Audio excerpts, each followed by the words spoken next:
Bonjour à tous, nous allons vous présenter notre projet de la planche de Galton, fait en langage VBA. À la base, la planche de Galton, c'était une planche avec des clous formés en pyramide, et on lâchait une bille en haut de la planche, et le but était de voir où les billes tombaient le plus souvent. Chaque clou correspondait à une loi binomiale, c'est-à-dire une chance sur deux pour la bille d'aller à droite ou à gauche du clou. Après moult tentatives, on aperçoit une convergence de la loi binomiale vers une loi normale. Nous avons choisi de représenter ce phénomène via une fusée qui évolue dans l'espace et qui esquive les météorites par la gauche ou la droite pour rejoindre une planète ou un trou noir.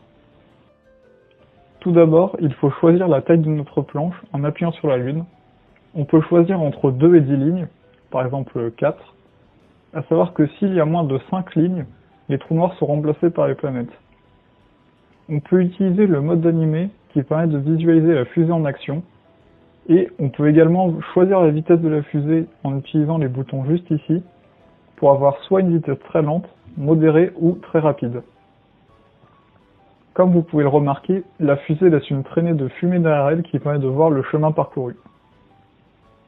On peut voir dans le graphique que pour l'instant la loi binomiale est loin de ressembler à une loi normale, car dans notre cas il y a très peu d'itérations.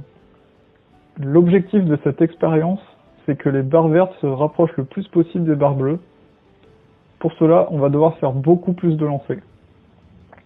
Utilisons le mode aveugle pour faire énormément de lancers en même temps. On peut choisir le nombre de lancers, faisons-en 25 000. Et en quelques secondes, nous obtenons une convergence de la loi binomiale vers la loi normale. Pour remettre les compteurs à zéro, on peut utiliser le bouton Reset. Et pour plus d'informations sur Galton et l'utilisation de notre projet, vous pouvez jeter un coup d'œil dans la partie explication.